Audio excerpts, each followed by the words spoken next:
America Iran మధ్య మొదటి దఫా చర్చలు ఎందుకు ఫెయిల్ అయ్యాయి?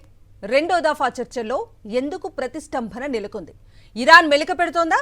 అమెరికా కఠిన షరతులు పెడుతోందా? హర్మూజ్ దిగ్బంధనం ఇంకా ఎన్నాళ్ళు? అమెరికా షరతులకు ఇరాన్ దిగి రావాల్సిందేనా?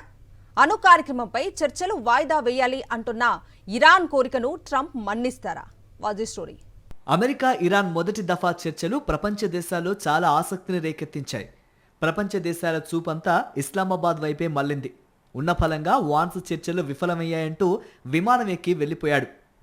రెండో దఫా చర్చలు ఉంటాయని అమెరికా అంటోన్నా ఇరాన్ నోరు మెదపటం లేదు. ఇరాన్ నేతలు ప్రపంచ దేశాల నేతలతో దౌత్యాన్ని ముమ్మరం చేశారు. ట్రంప్ టీం మాత్రం అణు అంశం లేకుండా చర్చలుండవని తెగేసి చెబుతోంది. రెండో దఫా చర్చలు జరగాలంటే హర్మూజ్ దిగ్బంధనాన్ని తొలగించాలని, అణు కార్యక్రమంపై చర్చలు వాయిదా వేయాలని ఇరాన్ కోరుకుంటోంది. అయితే ఇరాన్ ప్రతిపాదనల్ని అమెరికా అంగీకరించే పరిస్థితి కనిపించడం లేదు. అణ్వస్త్ర తయారీ ఫైల్ను మూసివేయాలని అమెరికా గట్టిగా చెబుతోంది. మొదటి దఫా చర్చలు విఫలమైన తర్వాత అమెరికా ఇరాన్ మధ్య మిస్సైళ్లు ఆగినా మాటలు మాత్రం తూటాల్లా పేలుతున్నాయి. ఇరు దేశాల మధ్య వర్డ్స్ వార్ నడుస్తోంది. టెహ్రాన్ ఆర్థికంగా, రాజకీయంగా, పాలనాపరంగా పతనం అంచున ఉందని ట్రంప్ అంటున్నారు.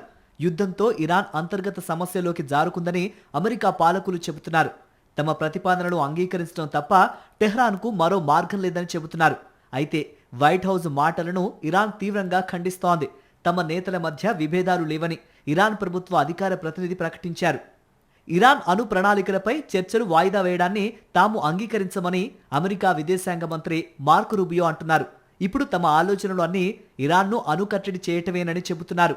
ఇరాన్ తన దగ్గర ఉన్న యురేనియం నిల్వలను తమకు ఇవ్వాల్సిందేనని వైట్ హౌస్ చెబుతోంది. ఇరాన్ దిగి వచ్చేలా చేయడానికి అమెరికా టెహ్రాన్పై మరింత ఒత్తిడి పెంచుతోంది. ఇరాన్ విమానయాన సంస్థలతో లావాదేవీలు నడపొద్దని విదేశీ కంపెనీలను హెచ్చరించింది. ఇరాన్తో సంబంధాలు పెట్టుకుంటే ఆంక్షలు విధిస్తామని అమెరికా వార్నింగ్ ఇచ్చింది. అయితే ఇరాన్ మాత్రం అమెరికాకు తలవంచకూడదని నిర్ణయం తీసుకున్నట్లు కనిపిస్తోంది. ఈ మేరకు లండన్లోని ఇరాన్ ఎంబసీ సోషల్ మీడియాలో పోస్ట్ చేసింది. సో మాటల యుద్ధం ముగిసి అమెరికా ఇరాన్ రెండో దఫా చర్చల కోసం ప్రపంచ దేశాలు ఎదురు చూస్తున్నాయి.